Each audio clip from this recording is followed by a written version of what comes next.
kita perhatikan. Kemudian Bapak Ibu yang dirahmati Allah SWT, pada ajang malam hari ini yaitu tak lupa kita saling bersilaturahim walaupun di masa-masa pandemi dengan memanfaatkan yaitu internet ataupun media sosial seperti ini. Alhamdulillah, mudah-mudahan kita semuanya oleh Allah SWT diberikan kesehatan, diberikan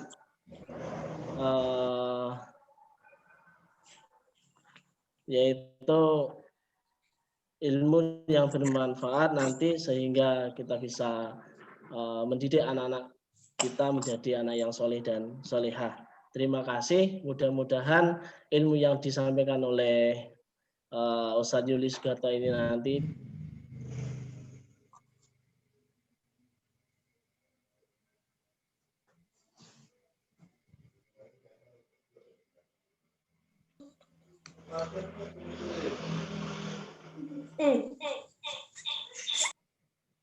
Ustadz Ahmad.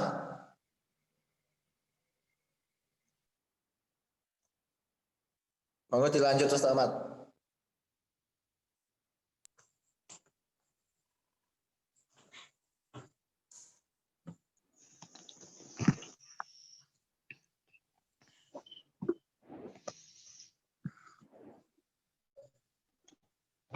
Ya, mungkin hilang jaringannya.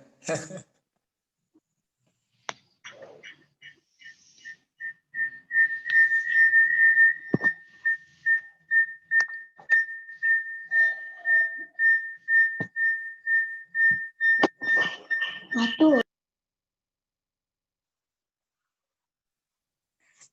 Gaji.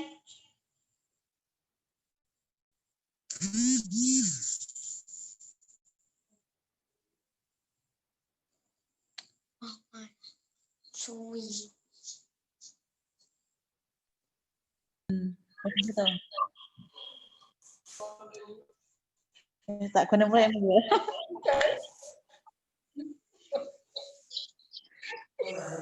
Sudah ya? Oke, mungkin itu dari Ustadz Ahmad. Jazakallah, terima kasih. Bapak Ibu yang saya hormati, tibalah saatnya kita dengarkan bersama ya, materi yang akan disampaikan oleh Ustadz Sugiarto untuk acara keempat, yaitu tentang strategi pembelajaran pada masa pandemi yang kita ketahui sampai saat ini pandemi COVID-19 belum berakhir. Jadi mohon maaf lembaga pendidikan Islam terpadu Al-Aqsa belum bisa memasukkan aktif seperti biasa. Ustadz Yuli Sugiarto ini merupakan ketua JSIT, Jaringan Sekolah Islam Terpadu Jawa Timur. Ya, jadi SDIT Al-Aqsa, TKIT, SMPIT Al-Aqsa ini tergabung di dalam Jaringan Sekolah Islam Terpadu. Yang saat ini ketua Jawa Timurnya yaitu Ustadz Yuli Sugiarto. Beliau juga sebagai Direktur LPIT Fasiku Center Kota Pasuruan, ya, Direktur LPI bin Affan Sidoarjo, pembina Yayasan Tab Islam Terpadu dan Gria Tahfidz Permata Indah Beji Pasuruan, konsultan dan seorang trainer pendidikan. Ya. Alamatnya beliau di Perumahan Taman Permata Indah, Blok F13, Pagak, Beji Pasuruan. Riwayat pendidikan beliau di SDN Kaliboto, Kaliboto Lor 04 Jatiroto Lumajang, SMP N1 Jatiroto Lumajang, SMA N2 Lumajang, D3 Teknik Kimia ITS Surabaya. Mungkin itu tentang singkat dari Ustadz Yuli Sugiarto. Kepada Ustadz Yuli Sugiarto, waktu saya persilahkan. Monggo. Nggih. Matur nuwun. Saya bisa share screen nggih Ustadz? Bisa dibantu untuk saya bisa share screen. Bisa diizinkan share screen. Ustadz Andi mungkin bisa bantu.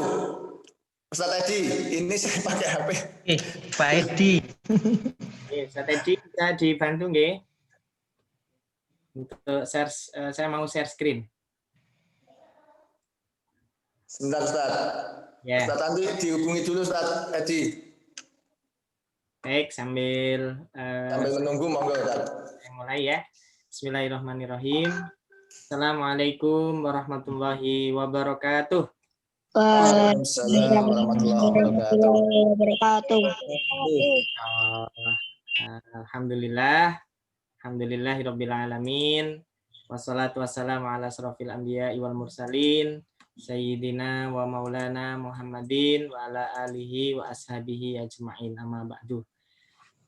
Yang kami hormati para pengurus yayasan dan juga kepala sekolah LPIT seluruh mulai dari PAUD, TK, SD, SMP, Al-Aqsa, Besule, Tulungagung yang dirahmati oleh Allah, serta para wali santri atau orang tua LDSIT Al-Aqsa Besule Tulungagung yang dirahmati oleh Allah.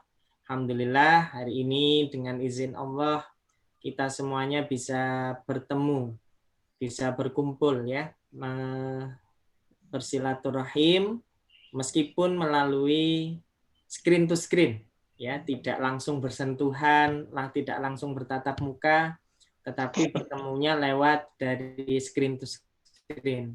Mudah-mudahan tidak mengurangi nilai dari inti pertemuan kita pada kesempatan malam hari ini. Baik, ayah bunda yang dirahmati oleh Allah Subhanahu wa taala, pada kesempatan malam hari ini kami diberi kesempatan untuk berbagi kepada ayah bunda semuanya berkaitan dengan bagaimana ya, strategi pembelajaran di saat pandemi ini. Meskipun tadi sore ada beberapa kementerian terkait sudah melakukan rapat bersama ya dan memutuskan beberapa hal. Nanti saya akan coba share melalui Ustadz Andi untuk bisa disampaikan ke seluruh orang tua yang pada intinya adalah kebijakan terkait masuk dan tidaknya sekolah nanti itu kembali kepada kepala daerah, dalam hal ini adalah bupati masing-masing kabupaten kota. Yang insya Allah kalau tidak ada halangan semuanya dilaksanakan di sekitar bulan awal Januari atau awal semester genap di tahun 2021. Nah, berkaitan dengan itu nanti monggo bisa dipelajari dulu oleh sekolah dan orang tua karena banyak sekali yang harus disiapkan ketika nanti sekolah itu benar-benar masuk. Nah, pada kesempatan hari ini kami ingin berbagi berkaitan dengan bagaimana cara pembelajaran ya, strategi pembelajaran termasuk bagaimana orang tua nantinya mendampingi anak-anaknya. Ya, karena bukan sesuatu yang mudah bagi kita ya di dalam masa pandemi ini untuk mendampingi anak-anak ya, karena biasanya yang mendampingi adalah para ustadz dan ustadzahnya. Ya, baik, Mas, saya masih belum bisa berbagi share screen ya. Baik, kalau nggak bisa nggak apa-apa. Bentar. Ustadz Edi mungkin bisa bantu. Sudah ada tadi di sini di grup. Sudah masuk Ustadz Edi. Ya, sudah. Beliau sudah jadi host. Ya, kalaupun nggak bisa, nanti kalau sudah bisa, sudah disetting boleh untuk berbagi. Saya tolong diberitahu nggih, Ustadz. Nanti biar saya ini. Baik, Ustadz Sadah, ayah bunda yang dirahmati oleh Allah Subhanahu wa taala. Saya mau tanya dulu nih. Gimana kabarnya?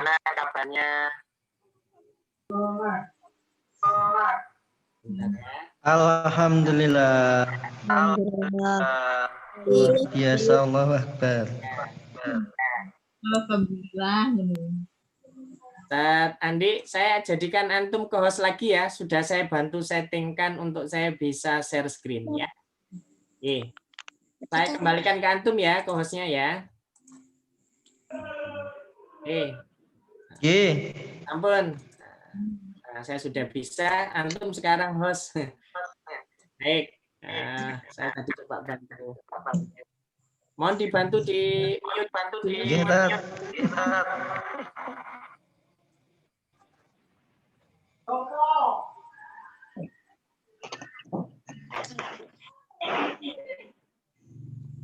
Sudah bisa muncul di layar, Ustaz Andi? Sudah, Ustaz. Ampun. Oke. Baik, ayah bunda yang dirahmati oleh Allah, mudah-mudahan kabar ayah bunda malam hari ini dalam lindungan Allah Subhanahu wa taala ya. Naungannya Allah Subhanahu wa taala bersama berkumpul bersama anak-anak dan keluarga di akhir pekan ini, dan semuanya diberi kesehatan oleh Allah, ya, diberi perlindungan dari segala mara bahaya, khususnya wabah penyakit COVID-19.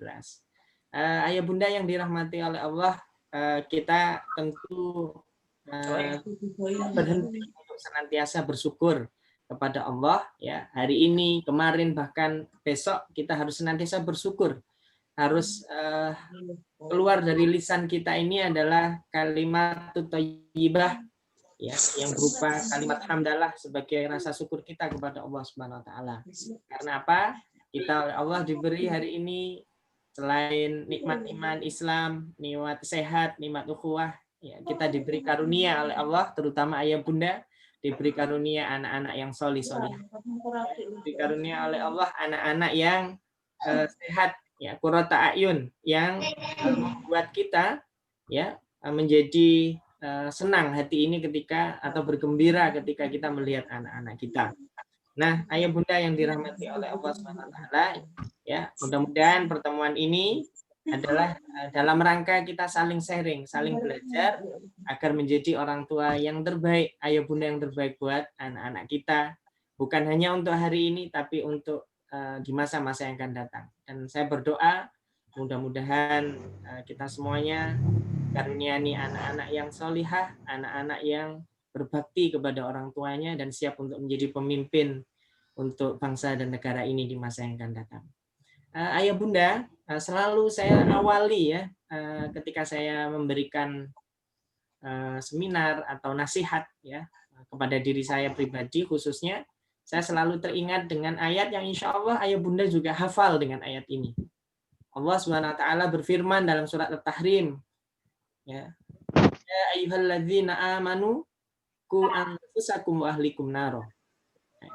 Allah mengatakan, berfirman, orang beriman, lindungilah dirimu dan keluargamu dari api neraka. Nah, ini sebenarnya adalah tazkirah para ayah, ya, khususnya para bunda semuanya. Kita punya kewajiban mengajak keluarga kita agar nantinya kita bersama-sama, ya, berkumpul bukan hanya di dunia hari ini, tapi insya Allah kita berupaya, berikhtiar, ya, dan berdoa kepada Allah agar kelak kita semuanya bukan berkumpul di nerakanya Allah, tapi kelak di akhirat kelak kita berkumpul di surganya Allah Subhanahu wa taala bersama Rasulullah dan para sahabatnya yang mulia. Oleh karenanya, ya bunda, kita punya tanggung jawab, kita punya amanah yang harus kita tuntaskan, ya, berkaitan dengan anak kita, berkaitan dengan pengasuhan anak kita, ya, makanya saya sebut di bawah itu ada komitmen, ada misi yang harus kita selesaikan, ada misi yang harus kita tunaikan, ya, kewajiban kita sebagai orang tua. Apa itu? Menjadikan anak-anak kita anak-anak yang solih, ya, berikhtiar menjadikan anak-anak kita menjadi anak yang solih solihah, dan yang kedua adalah menjadikan mereka orang-orang yang muslih atau menjadi khalifatul fil ard. Artinya apa? Mensolihkan, tugas kita itu adalah mensolihkan anak-anak kita. Dan yang kedua adalah bagaimana mereka menjadi orang-orang yang muslih, orang-orang yang mampu melakukan perbaikan, ya, kepada lingkungannya, kepada masyarakat. Jadi bukan hanya untuk baik untuk dirinya, tapi kelak dia bisa memperbaiki, ya, mengajak orang-orang di sekitarnya, keluarganya, ya kemudian masyarakat, ya, ataupun komunitas di mana dia nanti tinggal. Itu yang menjadi misi kita untuk anak-anak kita.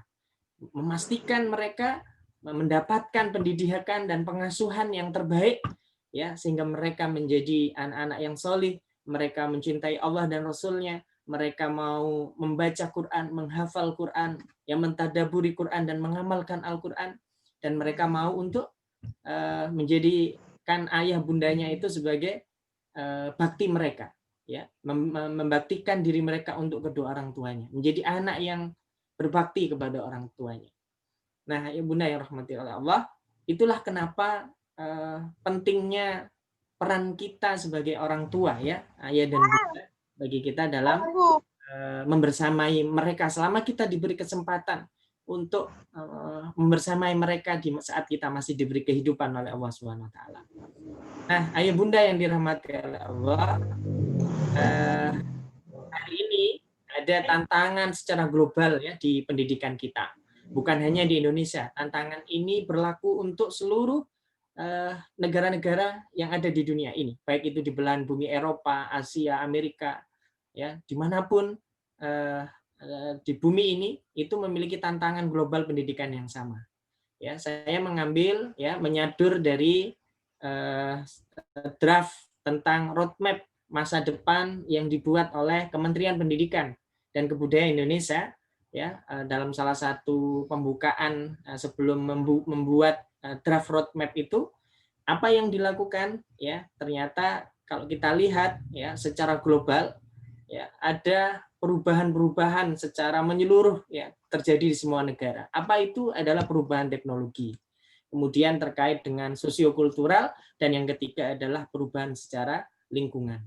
Nah, kalau kita berbicara teknologi, ayah bunda, semuanya jauh sebelum pandemi, ya, jauh sebelum pandemi datang ini, ya, orang itu sudah mulai bergantung, depend on dengan teknologi, ya, bahkan mulai orang yang, mohon maaf, ya, abang beca, terus kemudian yang lain, ya, sampai yang bekerja, sampai yang punya pengusaha, wirausaha, semuanya, hampir semuanya punya smartphone, ya, handphone, yang itu hampir tidak lepas dari keseharian kita, ya, termasuk dengan anak-anak kita, ya, jauh sebelum pandemi, ya, jauh sebelum pandemi. Nah, itulah kemudian, ya, menyebabkan disruption teknologi. Artinya apa? Ya, orang berkaitan dengan perubahan teknologi itu sangat cepat, ya. Bahkan sekarang itu kalau kita lihat, ya, kalau dulu trennya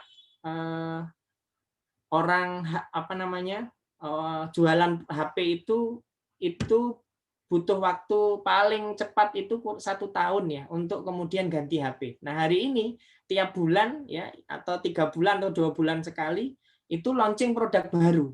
Padahal baru kemarin itu di launching produk A, gitu, ya. Nah, sekarang sudah muncul lagi produk B, gitu. Nah, dengan teknologi yang berbeda, dengan penawaran harga yang berbeda dan seterusnya. Nah, belum lagi sekarang kalau kita mau pesan makanan, pesan minuman, ya, kita tinggal klik aja lewat smartphone kita, ya. Tidak perlu datang langsung, ya. Dan kecenderungannya orang itu sekarang bagaimana dia mudah untuk melakukan transaksi keuangan, misalkan nggak perlu lagi datang ke ATM, nggak perlu lagi datang ke bank, karena apa? Antri, ya, panjang dan seterusnya. Cukup dengan e-banking, ya, atau internet banking, ya, itu dengan satu genggaman ini itu sudah bisa dilakukan, ya, dalam sekali jalan. Kita transfer uang dan sebagainya. Artinya apa? Semua hal itu bisa dilakukan. Bahkan hari ini kita bisa lakukan Zoom Meet seperti ini, itu karena dukungan teknologi, ya, yang dulu mungkin belum kita bisa bayangkan, ya. Kita bisa bertemu di dalam sebuah, apalagi acara malam hari, ya, dalam satu waktu, itu dulu nggak bisa kita kebayang. Tapi hari ini ternyata itu bisa dilakukan. Karena apa? Ada dukungan teknologi jaringan 4G atau 4G, gitu. Nah, ke depan itu ada lagi jaringan namanya 5G. Nah, di Indonesia belum ada.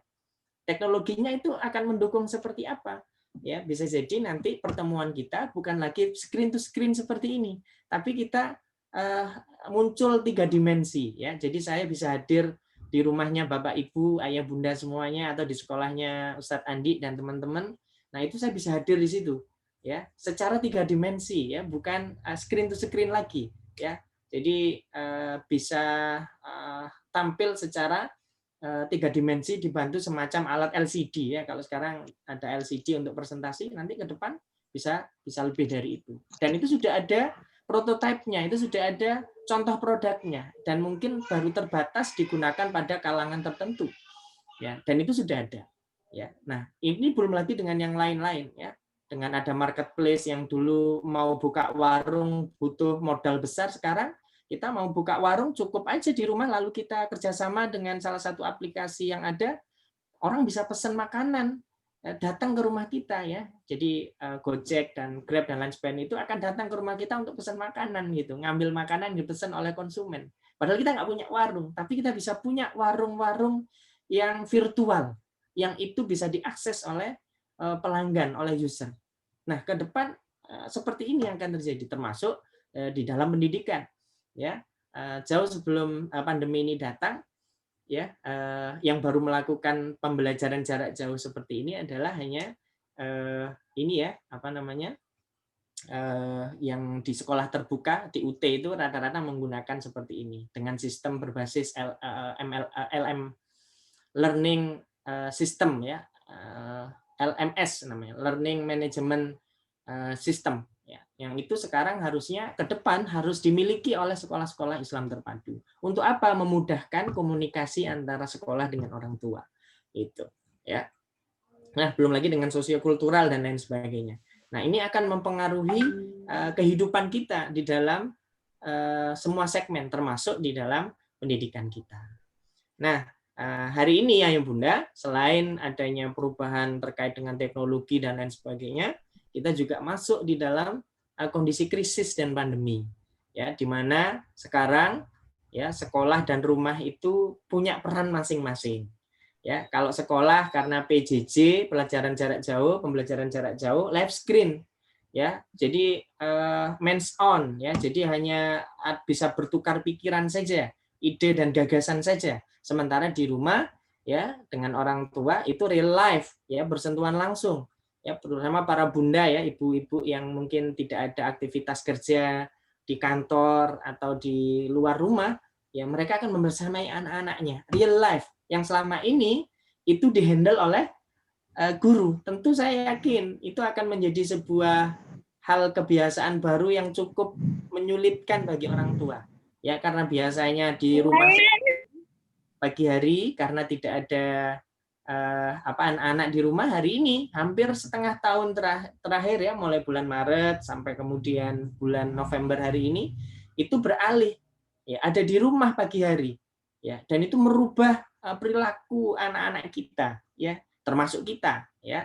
Nah, biasanya pagi sudah tenang ya, anak-anak berangkat sekolah, para bunda mungkin bisa masak, bisa ke pasar. Nah, hari ini jam 7 ya harus membersamai anak-anak ya, dengan segala kelebihan dan keterbatasan yang dimiliki oleh kita yang ada di rumah ya, keterbatasan sarana, belum lagi kalau nanti kita bikin HP, anaknya lebih pintar daripada ayah bundanya dalam menggunakan HP-nya dan macam-macam. Nah, itu mungkin menjadi sebuah kendala-kendala yang bisa ditemukan di rumah gitu.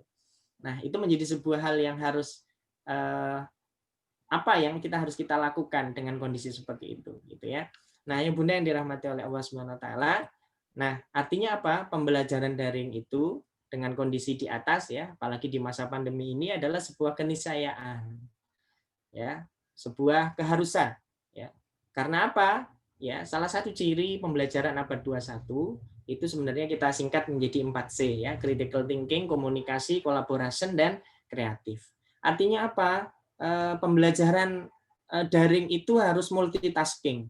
Jadi harus punya kemampuan skill lebih. Contoh ya, kalau guru dulu ngajar ya nggak perlu repot, nggak punya laptop nggak apa-apa, nggak harus HP, nggak harus menggunakan teknologi nggak apa-apa, cukup berbekal papan tulis, mungkin juga buku ala media pembelajaran di sekolah itu cukup gitu. Nah, sekarang nggak cukup. Seorang guru misalkan harus dia bisa syuting ya, biar dia bisa membuat video pembelajaran ya. Artinya apa? Dia harus install aplikasi bagaimana membuat video pembelajaran. Artinya dia belajar. Nah, begitu juga dengan anak-anak yang biasanya nggak biasa pakai Zoom, dia harus belajar tuh bagaimana mengelola Zoom yang bagus. Ya, kemudian bagaimana kalau ada aplikasi yang lain, Quizzes misalkan. Karena model ujian Quizzes itu kan lifetime ya, atau sinkron langsung ya, real time. Maka mau nggak mau, anak-anak harus bisa. Karena kalau ketika anak nggak bisa, maka dia nggak akan bisa ngerjakan tugas-tugas yang ada begitu. Begitupun dengan orang tua. Ya, dia harus punya kemampuan mengupgrade dirinya. Ya, kalau enggak dia nggak punya kemampuan itu, akhirnya anak-anak tertinggal. Nah, ini adalah sebuah konsekuensi logis ketika hari ini pembelajaran PJJ itu harus dijalankan. Artinya apa? Mau tidak mau kita harus menyiapkan. Ya, tinggal nanti sekolah mau pakai pendekatan apa di dalam pembelajarannya, mau pakai Zoom, ya model seperti ini. Ya, dan ini yang paling lazim yang banyak dipakai oleh kita. Ya, secara umum oleh pendidikan ya. Karena apa? Karena mudah ya, semuanya bisa. Sebenarnya kalau kita bisa optimalisasi Zoom ini luar biasa ya. Dibandingkan dengan aplikasi lain, menurut riset ya, bukan menurut saya, itu lebih mudah untuk digunakan. Belum lagi nanti ada WA ya, ada lagi Sisau ya, aplikasi-aplikasi banyak sekali yang digunakan, pendekatan-pendekatan agar memudahkan siswa itu untuk belajar. Makanya kita kenal dengan istilah LMS, Learning Management System. Jadi ada sebuah, kalau di perusahaan, kalau kita belajar manajemen itu istilahnya SIM, ya, Sistem Informasi Manajemen. Bagaimana kita menyediakan layanan, kalau tadi kan LMS, learning, itu berarti khusus memberikan pelayanan terkait dengan pembelajaran. Ya. Nah, berkaitan dengan ini, mulai dari multimedia, online social networking, ya, online info searching, itu kemampuan-kemampuan yang harus dimiliki oleh anak-anak, guru, dan orang tua. Jadi orang tua juga harus, kalau masalah WA, WhatsApp, Telegram itu udah biasa gitu ya. Nah, termasuk untuk bisa browsing, cuma bagaimana browsing yang aman ya untuk anak-anak kita dan lain sebagainya. Ini yang harus kita pelajari ya, kita harus belajar terkait dengan itu. Termasuk yang lain-lain gitu ya. Nah, karena apa? Ayah bunda yang dirahmati oleh Allah Subhanahu wa taala, ya, di dalam proses komunikasi pembelajaran daring itu ada dua pendekatan. Yang ini yang bisa digunakan oleh sekolah ya, dalam hal ini sekolah dan rumah ya. Ada istilahnya kalau sekarang itu istilahnya sinkron ya dan asinkron ya, atau sinkronus dan asinkronus. Apa itu sinkronus dan asinkronus? Sinkron itu artinya atau sinkronus itu artinya real time ya. Jadi saat ini seperti saya lakukan dengan ayah bunda hari ini atau malam hari ini adalah sinkron ya, real time. Ya, atau saya langsung chat ke WA panjenengan ya, ke Telegram ya, pakai Skype, Google Classroom, kalau ada Google Classroom misalkan, itu real time langsung hari ini sekarang juga. Nah, itu kita sebut dengan sinkronus. Nah, jadi pola-polanya langsung. Bagaimana dengan asinkronus? Ya, tidak bersamaan. Ya, di sini ditulis sepada ya. Sepada itu khusus untuk LMS yang dipakai di kampus. Di kampus-kampus itu pakai Sikat, pakai Sepada, dan aplikasi yang LMS yang lain. Ya, email, ya, artinya apa? Orang tua, anak-anak itu menggunakannya tidak dalam waktu bersamaan. Ya, bisa membaca dan menulis dokumen itu dalam waktu yang berbeda-beda. Artinya apa? Kalau saya mau lihat video pembelajaran YouTube misalkan, bisa nanti, bisa besok, ya. Tapi ada jeda waktunya. Kapan saya harus melihatnya dan seterusnya. Nah, itu artinya tidak bersamaan, ya. Oleh karena itu, yang seperti ini itu masuk asinkronus. Makanya guru biasanya bikin video pembelajaran, ya, lalu kemudian diupload di YouTube atau di-share di WA, di-share di yang lain-lain, aplikasi video yang lain, baru kemudian dilihat, dibaca, didengarkan ke anak-anak. Nah, ini masuk kategori asinkronus. Tapi kalau pembelajaran yang seperti ini namanya sinkronus. Ya, nah, sambil nanti Ustadz Andi dan Ustadz Heru dan teman-teman yang lain yang ada di Yayasan Al-Aqsa Bisole ini harus nanti Januari nanti dipikirkan, ya. Kalau sudah masuk, meskipun dibikin bergantian ya, karena ada prasyarat ya, 50% atau 30% itu yang boleh masuk dari total siswa. Jadi nanti dibuat bergantian. Jadi kita kenal yang namanya pembelajarannya itu blended learning. Jadi memadukan antara pembelajaran online dan offline. Ya. Jadi hal-hal yang sifatnya urgent konseptual itu bisa dilakukan di offline. Nanti hal-hal yang lain, penugasan dan lain-lain itu bisa disisipkan di online. Ya, nanti bisa dibuat pola begitu ya. Jadi masuknya juga dibatasi ya, tidak sampai sore kayak biasanya. Kalau saya baca tadi beberapa aturan terbaru yang diterbitkan oleh Kemendikbud itu hanya kira-kira 2,5 jam ya, masuk jam 7:30, pulang sekitar jam 10 sudah harus pulang atau 10:30 sudah harus pulang. Nah, artinya nggak lama waktunya. Jadi benar-benar harus diefektifkan untuk memberikan konsep-konsep pembelajaran. Ya, yang waktu yang tidak lama itu nanti disambung dengan pembelajaran online gitu. Jadi ini yang kita sebut dengan blended learning. Ya, nah ini penting untuk kemudian nantinya bisa dipadukan ya. Bagaimana bisa memadukan konsep blended learning ini, khususnya memadukan antara offline dan online. Nah, itu pendekatan-pendekatan pembelajaran yang nanti bisa kita gunakan. Aplikasinya apa saja? Nah, ini yang nanti perlu disepakati antara sekolah dengan orang tua yang memudahkan saja, yang bisa orang tua juga bisa using menggunakan itu secara mudah, sekolah juga mudah, anak-anak juga mudah ya. Nah, silakan disepakati ya, bisa pakai kalau mau pakai yang pada umumnya yang jamak itu Google Classroom ya. Bisa pakai, kalau video conference seperti ini bisa pakai Skype, bisa pakai Jitsi, bisa pakai Google Meet, ya macam-macam ya, aplikasi banyak sekali ya. Monggo itu bisa disepakati dengan sekolah dengan orang tua di rumah. Nah, di kesempatan hari ini Ayah Bunda, tadi salah satu yang diminta oleh Ustadz Andi adalah bagaimana kita mendampingi anak-anak di dalam proses belajar di rumah ya. Nah, berarti ketika kita memahami konteks bahwa banyak hal yang nanti harus kita lakukan pendampingan anak-anak di rumah, itu ada pondasi, hal yang paling pondasi dan yang penting yang harus kita pahami. Apa yang dibutuhkan ya agar orang tua ini bisa mendampingi anak-anaknya di rumah itu sabar ya, enggak emosian, enggak gampang ini ya. Karena kalau anaknya emosi, ayah bundanya ikut emosi, terjadilah perang dunia ketiga nanti di rumah. Makanya harus kita ciptakan adalah bagaimana ayah bunda ini menjadi ayah bunda yang tangguh di rumah, ya, ayah bunda yang mampu kemudian melihat tantangan yang ada di rumah itu menjadi sebuah amal jariah kita yang selama ini banyak dilakukan oleh guru-guru kita di sekolah. Nah, apa itu ya setidaknya orang tua yang tangguh itu atau ayah bunda yang tangguh itu dia harus lincah. Dia harus adaptif, dia harus tangkas. Ya. Lincah dalam arti apa? Dia nggak berdiam diri. Ya, melihat kondisi ini, dia nggak pasrah. Ya, tapi dia kreatif, cari inovasi, dia cari pengembangan bagaimana anaknya tetap belajar meskipun di rumah. Anaknya tetap nyaman meskipun ada di rumah. Bagaimana anaknya tetap merasa terayomi meskipun di rumah. Ya, karena pada prinsipnya memang awalnya ya pembelajaran atau pengasuhan itu adalah tanggung jawab orang tua. Ya, yang sebenarnya sekolah ini hanyalah partner ya, sekolah ini hanyalah sahabat dari orang tua agar membantu anaknya dalam pengasuhan dan pendidikan anak gitu. Nah, yang kedua adalah adaptif ya, orang yang tangguh itu adaptif artinya apa? Mampu menyesuaikan diri dengan kondisi yang ada ya. Jadi kalaupun kita hari ini marahnya sama siapa ya, nggak mungkin kita marah pada kondisi ini. Artinya apa? Kita harus bersabar lalu kemudian kita adaptif.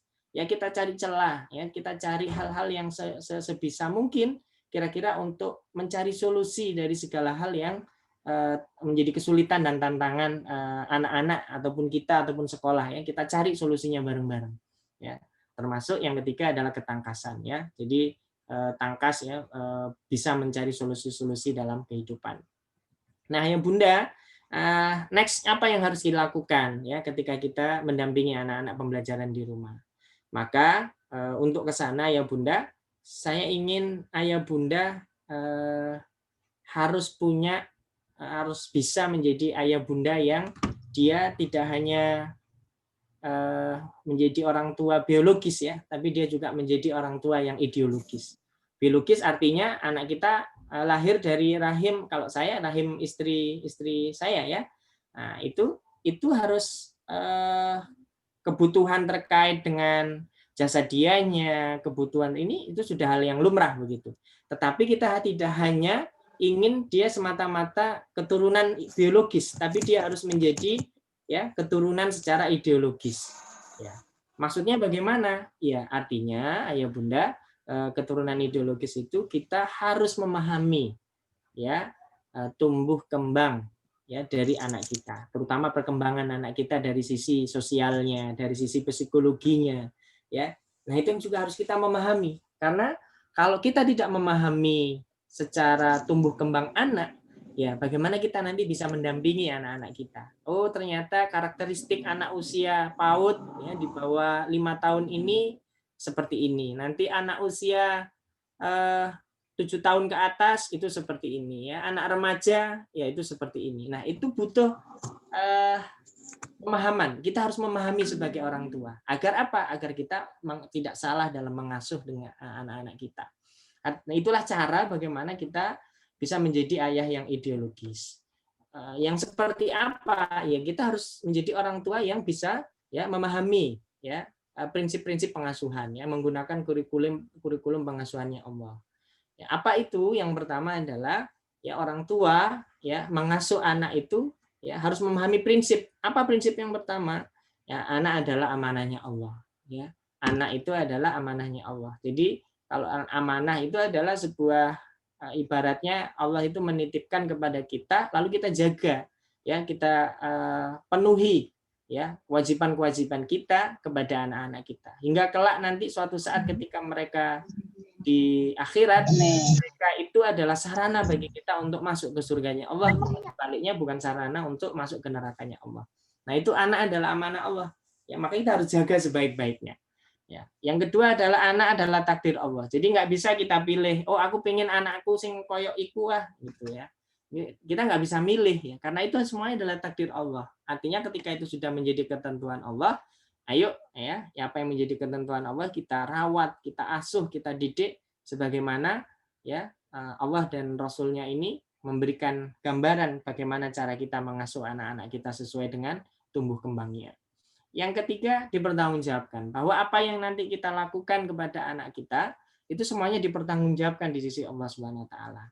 Artinya apa? Ketika kita sudah memberikan menyelesaikan semua tanggung jawab dan kewajiban kita kepada anak kita, ya kelak di akhirat kita cukup ketika ditanya ya apa yang sudah kita lakukan untuk anak kita. Nah, termasuk tadi ya mensolehkan ya di poin yang keempat itu adalah anak soleh, anak pintar. Maksudnya apa?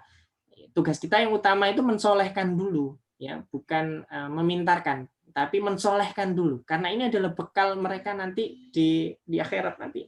Ya, di dunia ini juga butuh bekal itu. Maka kemudian tugas kita sebagai orang tua sekolah itu menjadikan anak kita itu soleh dulu.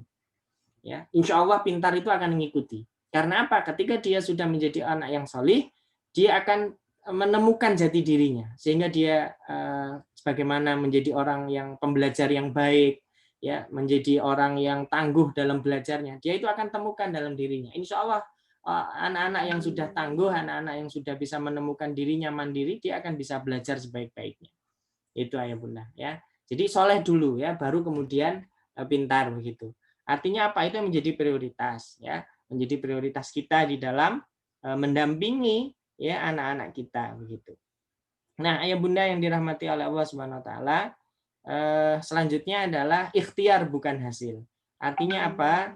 Ya, kita berupaya ya sebisa mungkin bagaimana anak-anak kita itu ya kita ikhtiarkan ya untuk menjadi itu adalah prosesnya, bukan hasil akhirnya. Jadi usaha kita ya bagaimana kita memproses ya pendidikan dan pengasuhan kepada anak kita itulah yang nanti kita akan tuai dan akan kita hasilkan. Karena apa? Hasil itu adalah urusannya Allah. Tugas kita adalah ya memastikan bahwa kita mengasuh mendidik itu sesuai dengan yang Allah perintahkan. Dan yang terakhir adalah usia psikologis bukan usia biologis. Artinya apa ya Bunda? Kita harus memastikan ketika nanti mereka sudah siap untuk menjadi orang dewasa, mereka itu lebih maju usia psikologisnya daripada usia.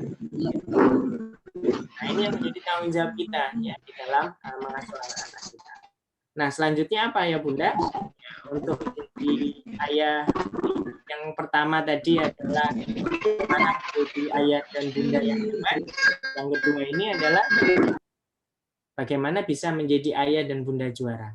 Ya, untuk bisa menjadi ayah dan bunda juara bagi anak-anak kita ya di dalam mendampingi belajar di rumah kita itu harus ada loving ya, harus ada cinta ya di dalam rumah kita.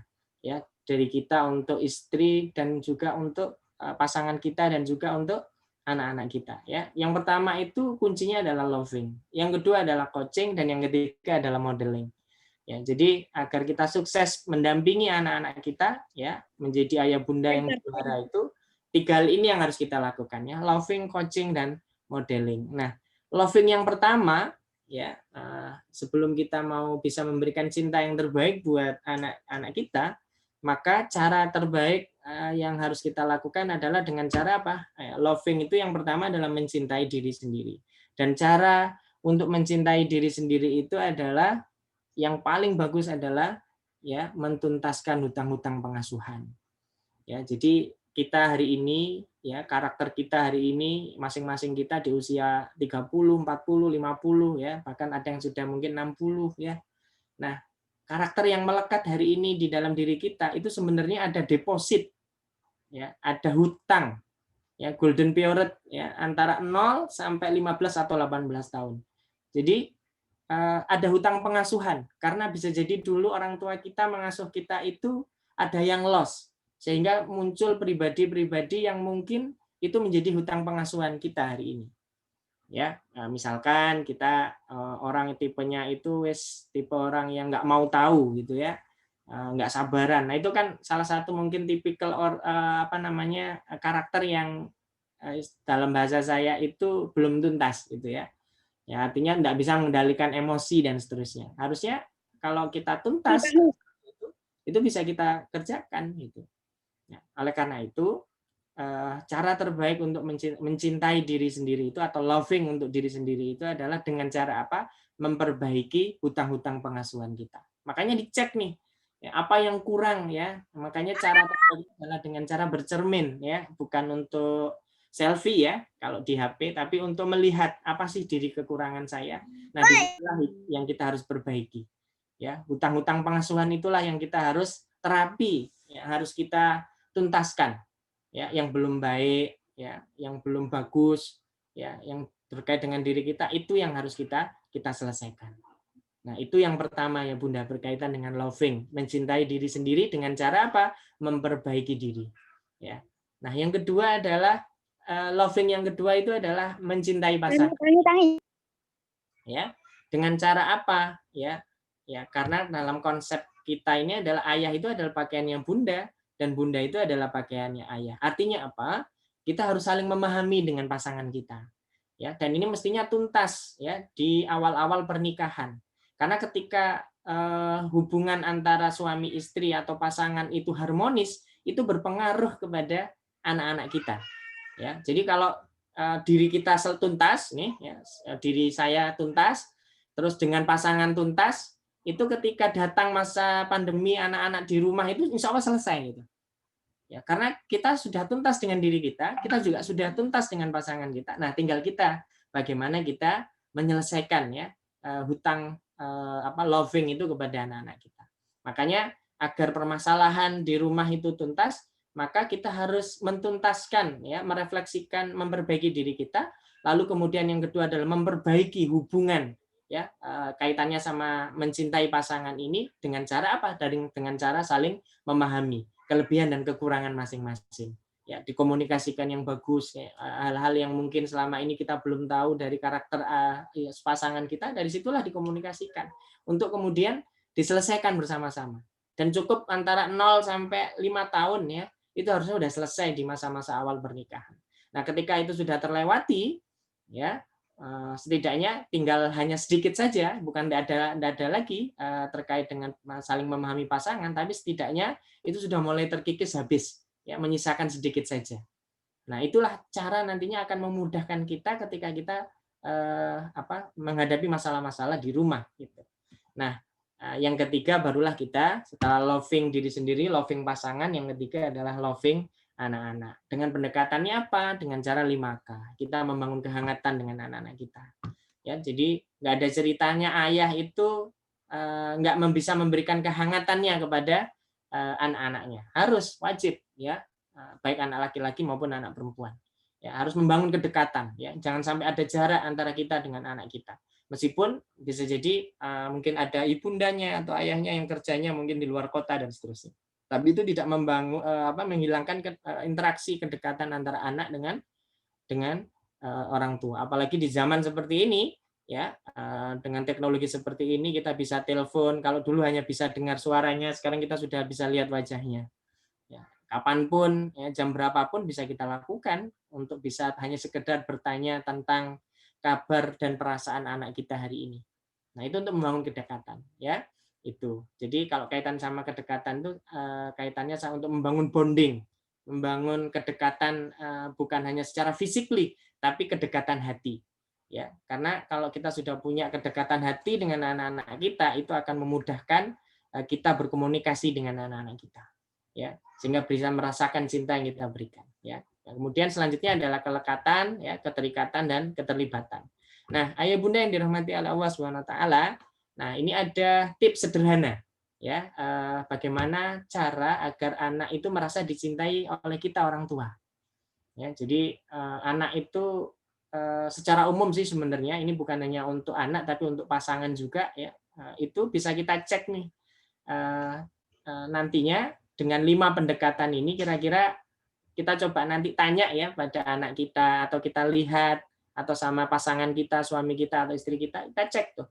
Ya, kamu itu merasa dicintai, setidaknya itu akan masuk 5 karakter ini. Nah, yang paling dominan mana? Nah, itulah yang nanti cara kita untuk bisa menyelesaikan masalah kita dengan pasangan kita ataupun dengan anak-anak kita. Apa itu? Yang pertama adalah ungkapkan secara verbal. Jadi ada tipe orang itu merasa dicintai itu kalau kemudian itu diungkapkan secara verbal. Nah, ini contoh istri saya nih ya. Saya nggak mau contoh yang lain ya. Saya contoh istri saya itu misalkan dia mengatakan, Bi, ya ini pentingnya kita membangun komunikasi tadi ya, untuk bisa saling mencintai itu. Dia menyampaikan, Bi, cukup Abi itu bilang secara langsung pada pada saya misalkan begitu, saya itu sudah merasa cukup, saya merasa dicintai sama Abi. Atau kalau misalkan saya ada salah, saya cukup ngomong maaf, itu sudah dia merasa lega, gitu ya. Jadi ungkapkan secara verbal. Jadi kalau kita mau ngomong cinta pada anak kita, pada istri kita, ya sampaikan saja.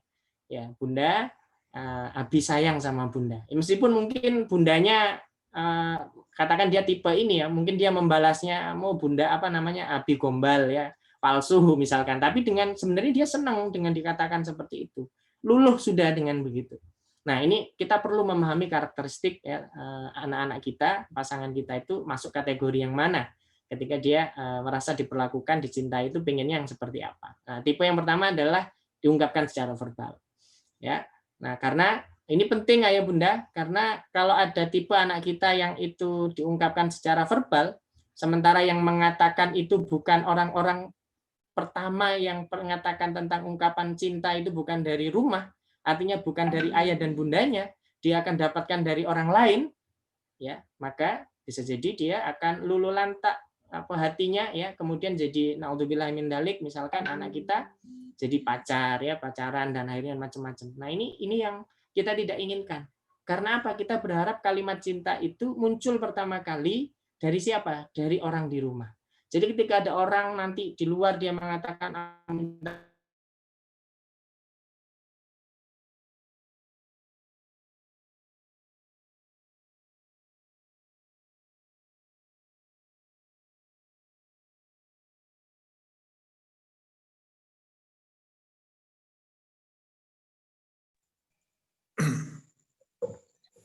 Ustaz Juli mati ini.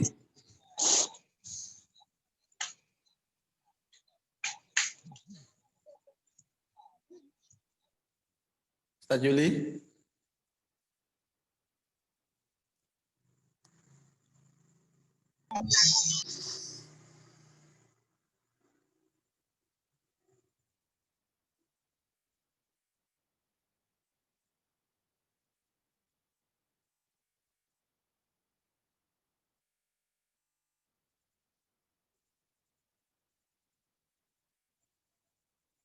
Ya. Mungkin bisa dibantu Pak Ustadz Andi atau Ustadz Edi untuk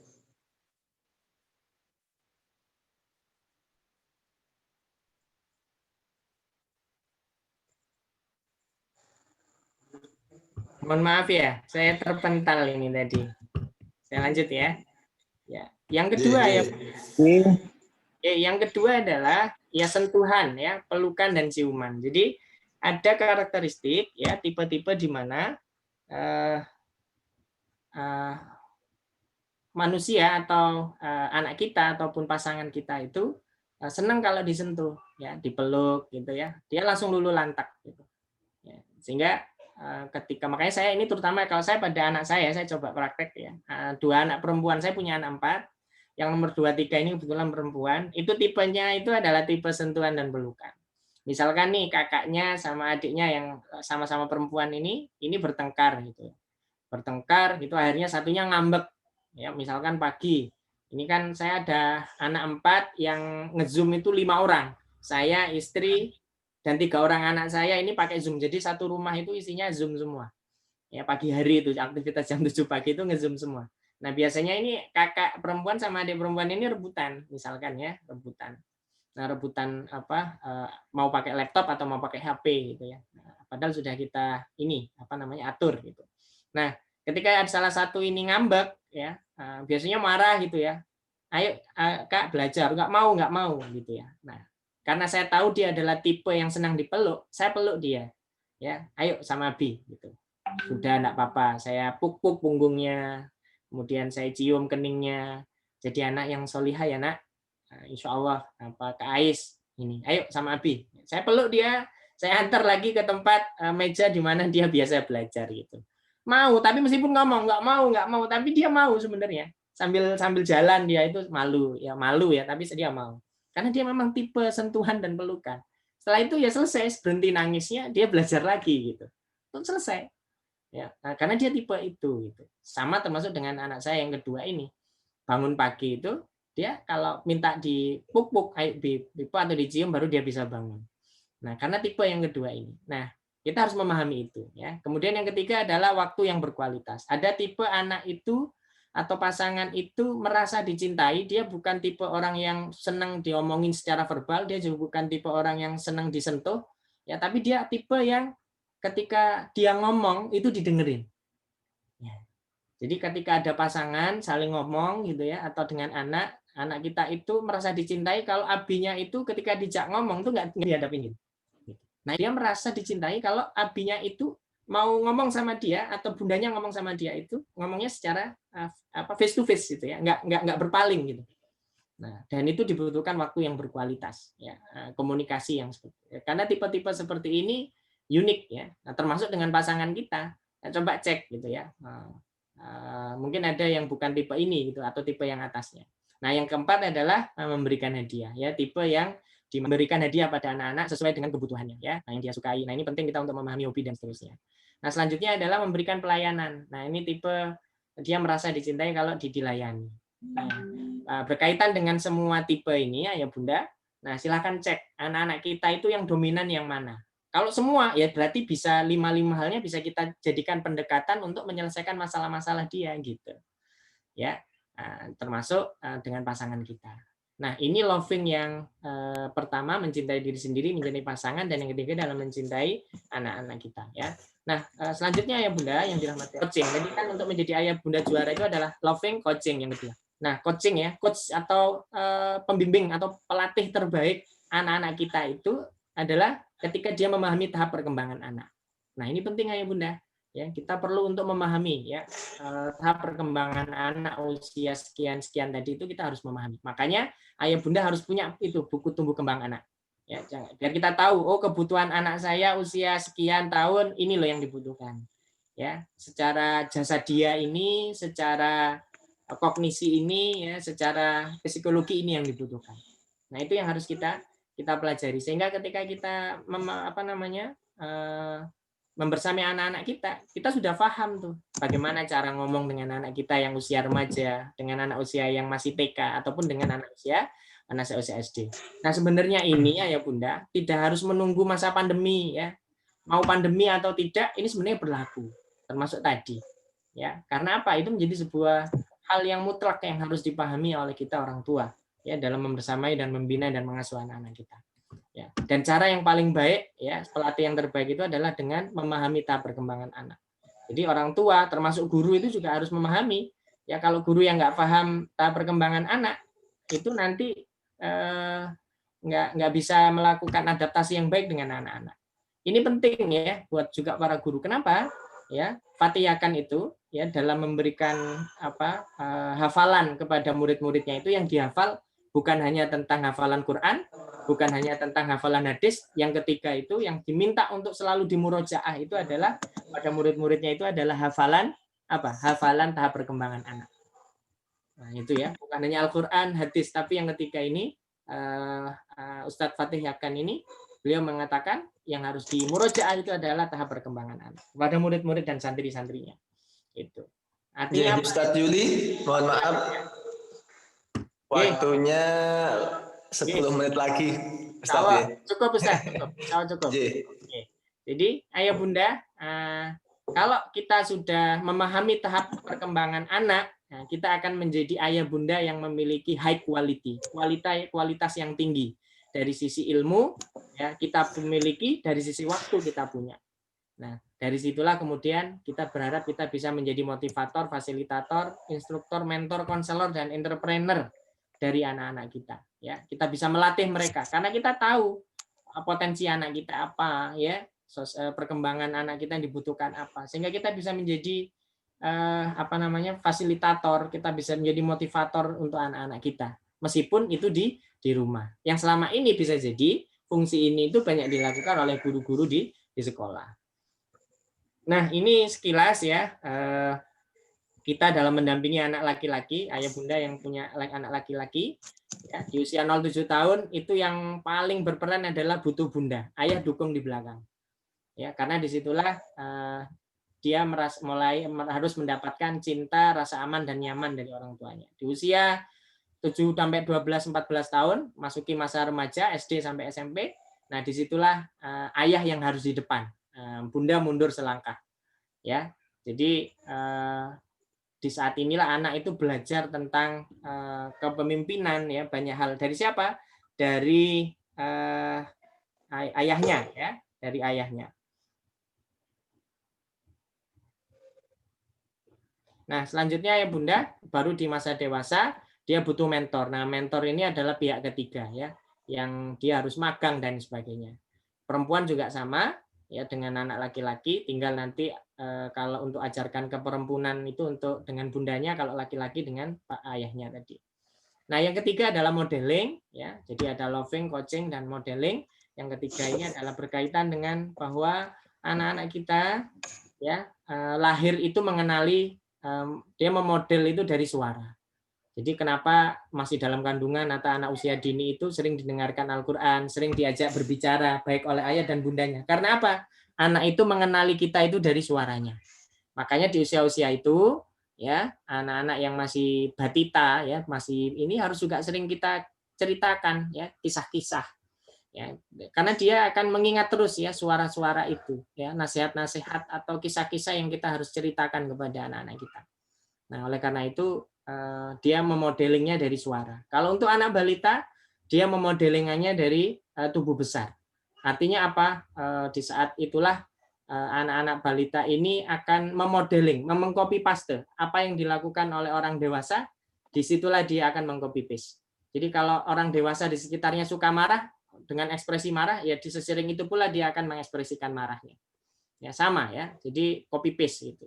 Nah, untuk usia TK sama SD atau SD ke atas itu lebih banyak menjadikan orang tua itu modelingnya atau orang dewasa itu adalah segala sumber informasi. Makanya mereka banyak tanya. Di usia ini tuh banyak tanya. Tapi sayang, ya, kesempatan mereka banyak bertanya ini kita cut. Kita mengatakan ojo takonai. Ya, kita hilangkan sudah potensi inquiry-nya. Padahal inilah adalah kita melatih anak-anak kita karena mereka melihat kita itu sebagai orang yang paling pintar, orang yang tahu segalanya. Makanya tanyanya ke kita. Ya, Bi, kenapa ya petir itu kok ada gemuruh suaranya, misalkan itu. Dia tanya kenapa ini. Dia macam-macam pertanyaan-pertanyaan itu. Nah, karena dia merasa bahwa orang tuanya itu pintar gitu. Orang tuanya itu, orang dewasa itu tahu segala sumber hukum, segala sumber informasi gitu. Jadi pertanyaannya begitu. Baru yang terakhir adalah anak balik, modelingnya adalah otoritas. Maksudnya apa? Ya diberi aturan, ya diberi apa namanya, untuk anak balik itu adalah syaratnya 2. Ya. Syaratnya itu 2. Ya, otoritas itu harus yang paling penting itu adalah tega. Ya. Yang tega itu penting ya. Jadi kadang kita sudah komitmen tapi kadang nggak tega. Nah, ini biasanya para bunda. Nah, kita harus tega, tegas dan tega. Yang tegas iya, tapi tega ini yang kadang kita menjadikan anak-anak kita lemah, akhirnya mereka tidak konsisten, ya, tidak disiplin dengan dirinya. Nah, itu ayah bunda, sehingga ketika ini sudah kita lakukan, mereka akan menjadikan kita itu sebagai model spiritual. Ya, mereka menjadikan kita menjadi model, menjadikan mereka model emosional, model fisik dan model sosial. Karena apa? Karena mereka banyak mengcopy paste dari semua.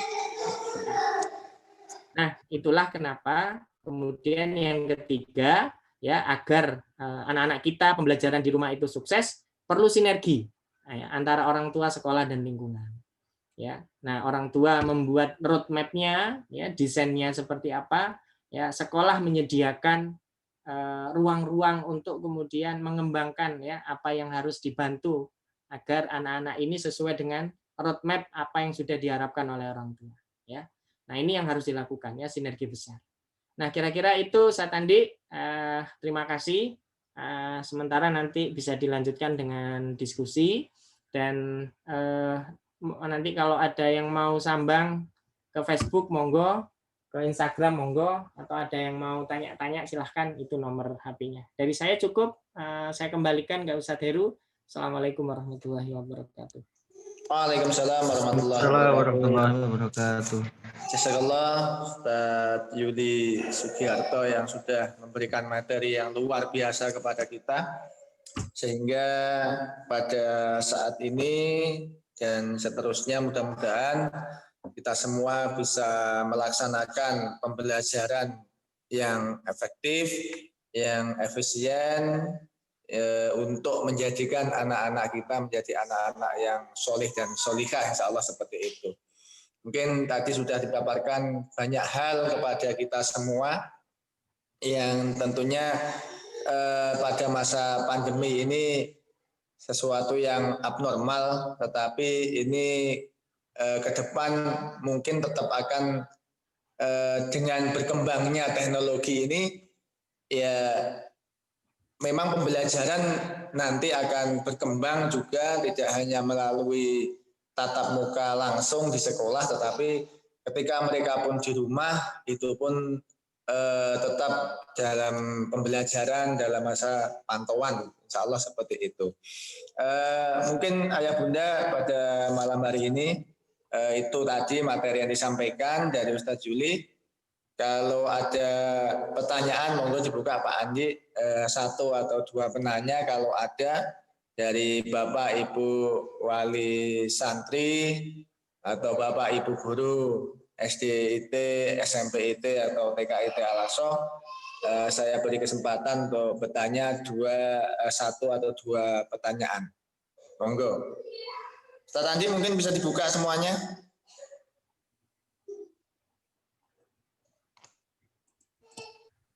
Biar buka sendiri, Pak. Jadi monggo, yang mic-nya bisa dibuka masing-masing kalau yang mau bertanya. Boleh melalui chat juga boleh, silahkan. Ya. Karena niki Ustaz Juli, rata-rata kan masih awam semuanya, masih baru seperti itu. Ya, enggak apa-apa. Apalagi tinggalnya di desa itu kadang iki opo. Enggak apa-apa, Ustaz. Ini bagian dari adaptasi kebiasaan baru, Ustaz. Ya, kan kata orang Jawa itu kalau terus-menerus iki iso-iso kok dhewe ngono piye, Tat? Bahasa apa iki? Terus pundi? Ya, napa jenenge terbiasa akhirnya kulino ngoten napa terus sendiri. Meeting Tresno jabatan saka kulino. Ilmu ilmu katon gitu loh Ustaz. Ya. Kok di artinya Monggo santai saja, mungkin yang lain bisa diskusi Ustadzah ataupun Bapak Ibu wali santri, monggo. Kalau ada yang ingin disampaikan pada ataupun disaringkan dengan Ustadz Juli.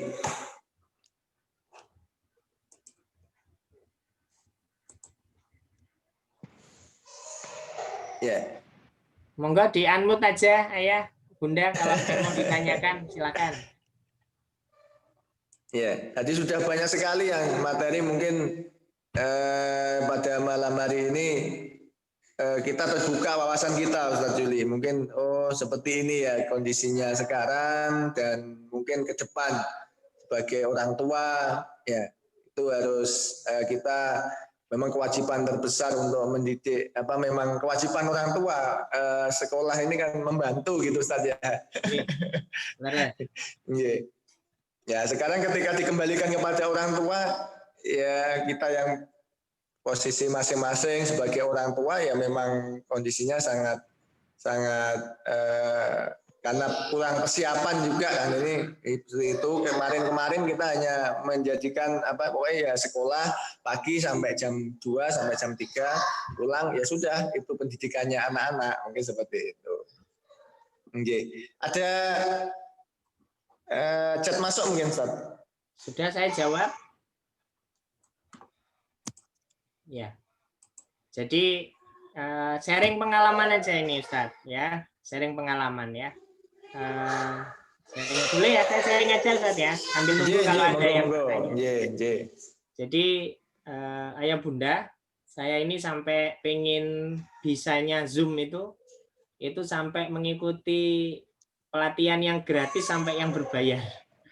Jadi hanya pengen tahu sebenarnya Zoom itu apa sih sampai kemudian kita nanti harapan saya pribadi itu saya bisa optimal ya dalam memberikan apapun ya, karena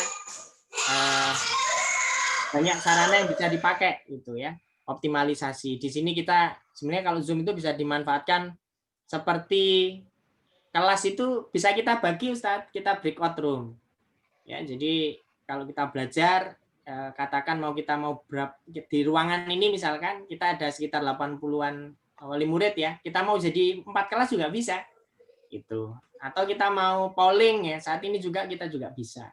Artinya banyak hal yang bisa kita lakukan seperti layaknya kita pertemuan-pertemuan offline melalui, dan ini yang paling mendekati real ya dengan dibandingkan aplikasi yang lain.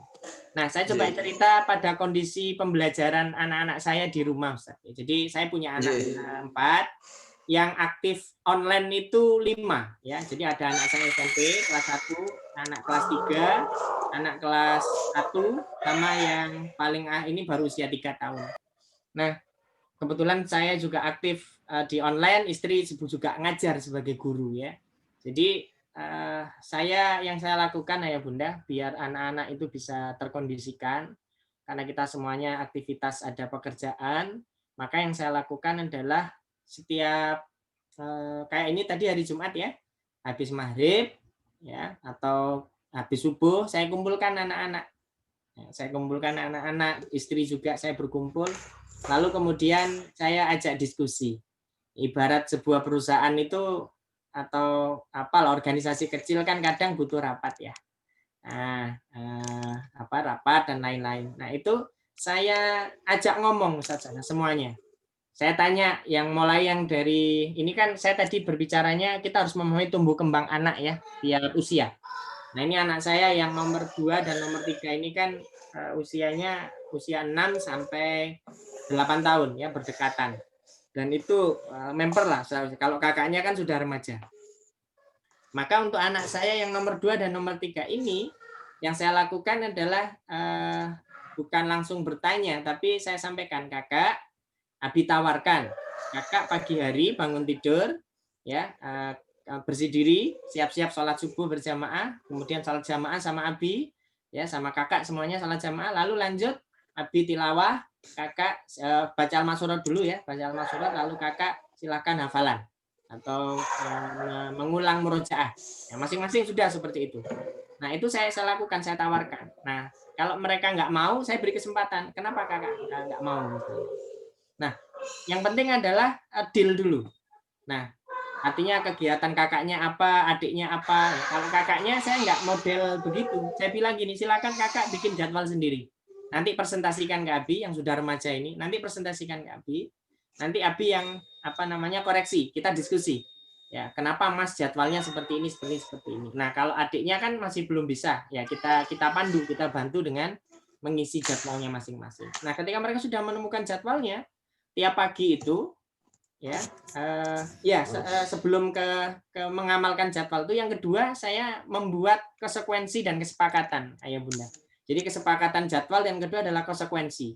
Jadi kalau mereka nggak ngerjakan, ya maka ada konsekuensi logis yang harus mereka terima. Apa itu? Yang berkaitan dengan hak-hak mereka. Apa itu? Yang pertama adalah uang saku, ya. Yang kedua adalah berkaitan dengan hak bermain mereka. Jadi kan mereka ada hak bermain, itu saya cabut. Ya. Nah, khusus untuk anak usia yang SD tadi itu sangat relevan karena apa? Dia belum tahu antara yang baik dan yang benar itu. Dia merasa ini sesuai tahapan perkembangannya, yang dia pahami di usia itu adalah yang baik itu yang enak, yang nggak baik itu yang nggak enak. Nah, itu untuk anak usia yang PAUD, ya, TK, SD kelas rendah. Nah, sedangkan untuk yang remaja yang dia sudah secara otaknya sudah berkembang dengan bagus, maka pendekatan kita adalah sebaliknya. Ya, kita lebih banyak dialog sama dia karena dia sudah paham tentang hak dan kewajiban. Nah, itu adalah cara yang efektif. Ya, jadi ketika misalkan kayak tadi nggak mau ngerjakan, nggak mau belajar, ya, maunya main aja. Oke, nggak apa-apa, kakak bermain, tapi mohon maaf, hari ini kakak satu, ya, uang sakunya Abi cabut. Yang kedua adalah kalau masih nggak mau belajar lagi atau nggak mau melakukan aktivitas yang ini, maka mohon maaf, Abi juga menghilangkan hak bermain kakak nanti sore, misalkan begitu. Dan itu cukup efektif. Ya. Artinya apa? Membangun kesadaran anak di usia yang masih balita dan PTK atau PAUD atau untuk anak usia itu memang tidak mudah. Apalagi anak usia PAUD, ya, apalagi mereka lebih banyak bermainnya daripada ininya. Karena apa? Anak usia PAUD itu lebih banyak bermainnya sebenarnya untuk ketuntasan, bukan menulis sama membacanya sebenarnya untuk anak PAUD atau anak TK itu. Tapi ketuntasan belajar di level yang lebih tinggi, ya, terkait dengan motorik kasar, motorik halusnya, ya, karena itu yang memang harus dituntaskan untuk anak-anak kita di usia-usia itu. Ya. Baik, saya coba itu sekedar sharing, ya. Jadi anak-anak saya itu begitu, ya bunda, ya. Saya perlakukan sesuai dengan tahap pertumbuhan dan perkembangan usianya. Ini ada pertanyaan, Ustaz, ya? Cara mengatasi anak yang sulit untuk belajar, sukanya bermain. Ini usia berapa, bunda? Nah, ini usia berapa, ya?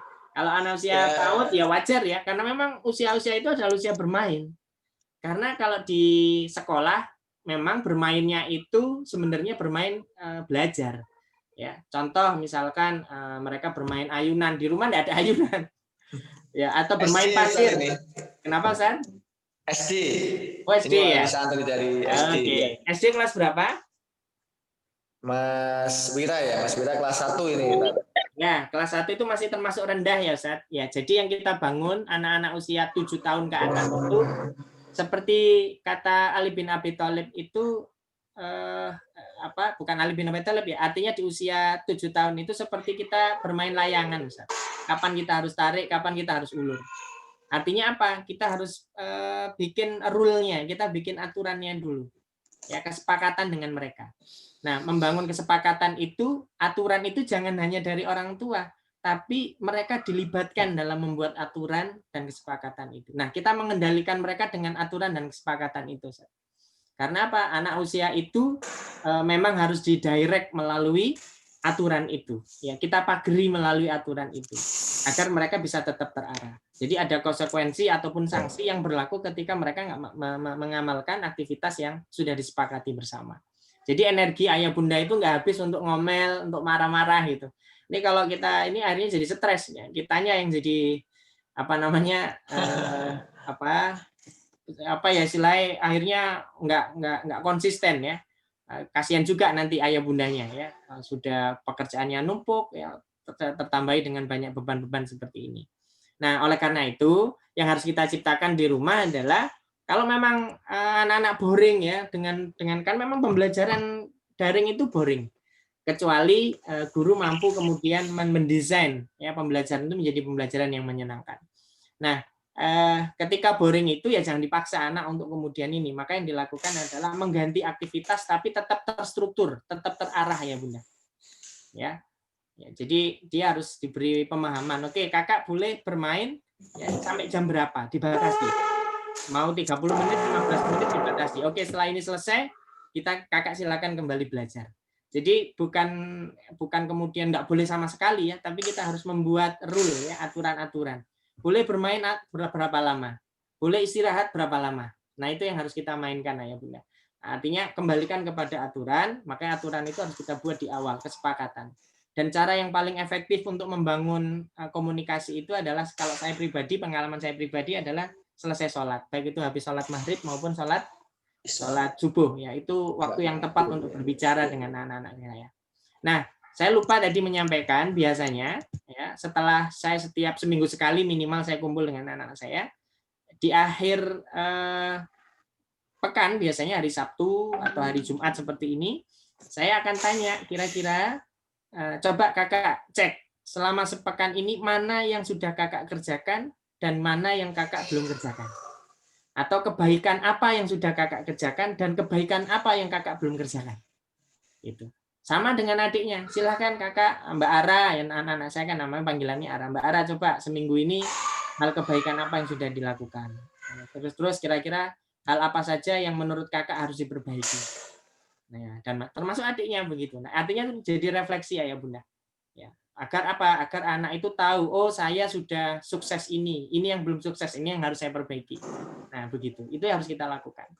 Ya, salah satu cara-cara komunikasi pendekatan agar anak ini di masa yang penuh dengan tantangan challenge ini ya, itu salah satu yang bisa kita lakukan di rumah.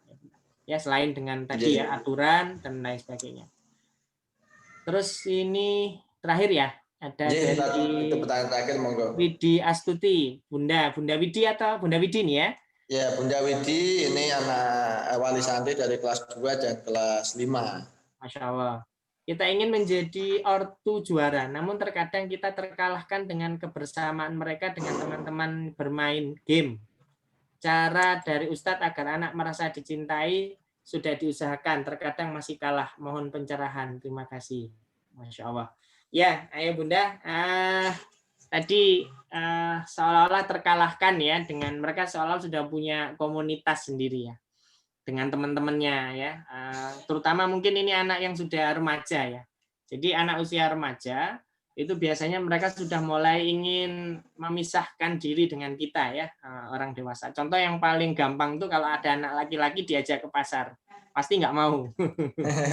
Nah itu misalnya ayo apa Mas ikut siapa namanya ikut Bunda itu enggak mau izin gitu sungkan apalagi nanti kalau di pasar ketemu temennya misalkan nah itu istilahnya sungkan.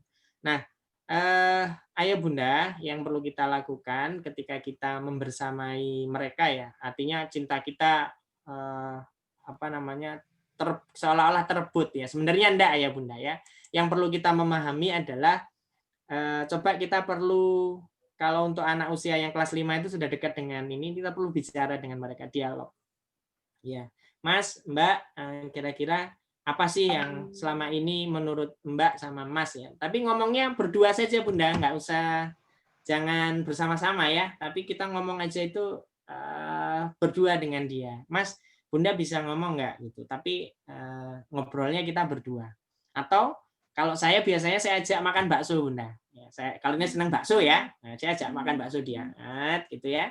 Saya ajak makan bakso, terus habis dalam makan bakso atau selesai makan itu atau selama perjalanan itu, saya akan bertanya kepada dia tentang perasaannya, terus tentang apa yang menurut dia Abi itu kurang apa, ya apa yang belum Abi perlakukan sama dia itu. Saya tanyakan kepada dia. Artinya perasaan atau apapun yang berkaitan dengan ini yang atau dia maunya diperlakukan seperti apa ya apa yang bisa saya berikan saya bantu untuk dia gitu nah itu yang akan saya tanyakan kepada Ananda Bunda jadi sambil kemudian kita melakukan tadi sebenarnya ketika waktu yang efektif ya, evaluasi bareng itu kayak perusahaan itu kan kalau kita pakai prinsip manajemen itu kan plan, do, act, dan evaluation ya, evaluasi. Nah, evaluasi ini secara bersama-sama itu kita bangun pemahaman. Biasanya saya awali biasanya memang ketika saya kumpul dengan anak-anak itu dengan bercerita kisah-kisah ya, dengan santai aja, nggak usah terlalu serius apa gitu, nggak, saya cerita santai gitu ya.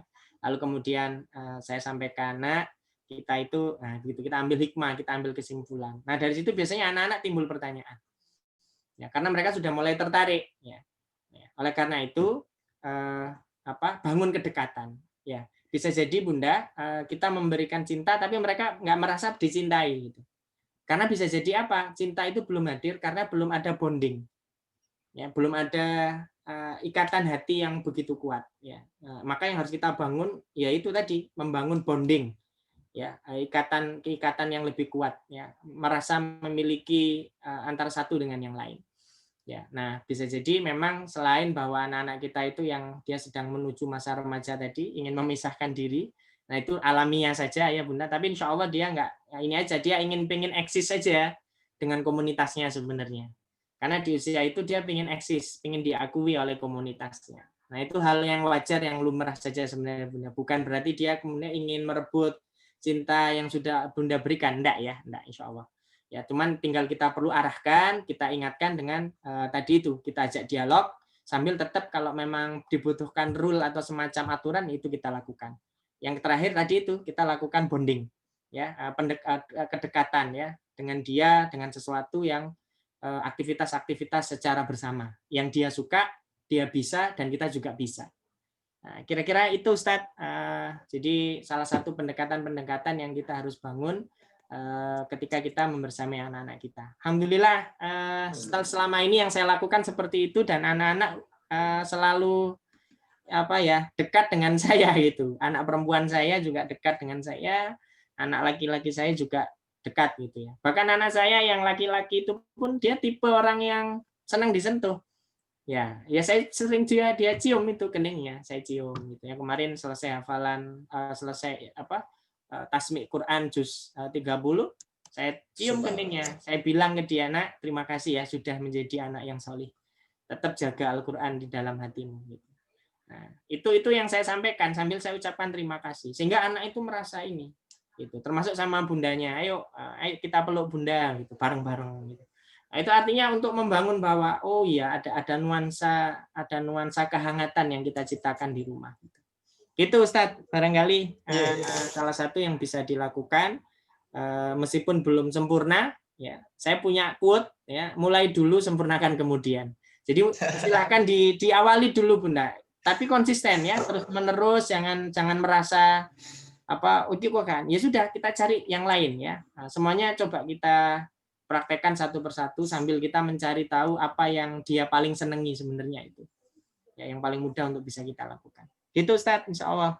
Nggih, jazakallah pada Ustadz Juli yang sudah menyampaikan triknya kepada kita semua tadi, dari anak-anak yang sulit belajar dan mungkin kedekatan dengan kita yang kurang ya, sudah disampaikan oleh Ustadz Yuli ya. Jazakallah, terima kasih yang sebesar-besarnya saya sampaikan kepada Ustadz Yuli, dan mohon maaf kalau ada kekurangan, kekhilafan dari kami kayaknya semua. butuh foto bareng Ustadz. Gimana caranya, Tat? Ya, nanti saya yang moto, saya yang motokan. Dihidupkan semua ya videonya ya. Videonya monggo dihidupkan semuanya. Nanti saya bantu. Ini ada 4 layar, jadi nanti silahkan ayah bunda berpose. Nanti sampai saya sampai bilang sudah. Baru nanti ya. Posenya pakai gimana Ustaz? Pakai jempol aja ya. Tangannya di depan. Tangannya di depan jempolnya. Nah. Ya. Atau semangat begini juga boleh. Monggo Bunda. Ayah bunda silakan. Ayah bunda monggo. Saya ambil ini ya. 1, 2, 3. Oke, yang pertama sudah. Sebentar. Sekarang lanjut yang kedua. Saya kirim langsung ke Ustadz Andi ya. Bentar. Ye. Nggih, Ustaz. Oke, sekarang yang kedua, Ustadz. 1, 2, senyum. Oke, siap-siap. Yang ketiga. Ya. Semangat Ustaz. Ya. Yang monggo, ketiga Bunda. ini Ya. nggak ada gambarnya, tapi nggak apa-apa, tetap saya foto. Oh gitu. Meskipun cuma nama. Cuma nama ya ini. Iya, Oke, enggak oke. apa-apa. Oke, sampun Ustaz Andi. Sudah saya proses kirim ke antum. Nggih, jazakallah. Oke. Saya Jazakallah, mau izin pamit Ustaz. dulu nggih. Nggih, Ustaz. Terima kasih jazakallah Kami. atas Ya. kebersamaannya pada malam hari ini. Nggih. Mungkin lain waktu kita sambung lagi Ustaz. Insyaallah. Terima kasih Ayah Bunda. Salam balik dari kami di Pasuruan. Mudah-mudahan akhir pekan selalu bahagia bersama keluarga. Dan Amin. tetap jaga kesehatan dan protokol kesehatan agar kita senantiasa diberi kesehatan oleh Allah. Amin. Amin. Assalamualaikum. Waalaikumsalam warahmatullahi wabarakatuh. Waalaikumsalam warahmatullahi wabarakatuh. Izin live nggih. Terima kasih pada Bapak Ibu Wali Santri semuanya yang sudah mengikuti acara pada malam hari ini. Dari saya ada kurang lebihnya dalam memandu acara ini. Saya mohon maaf yang sebesar-besarnya. Kita tutup dengan bacaan hamdalah dan doa kafaratul majlis. Alhamdulillahirabbil alamin.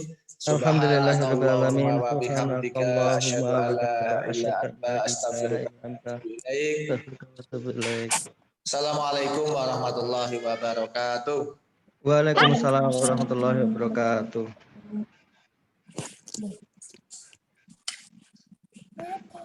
Orang kata video tidak.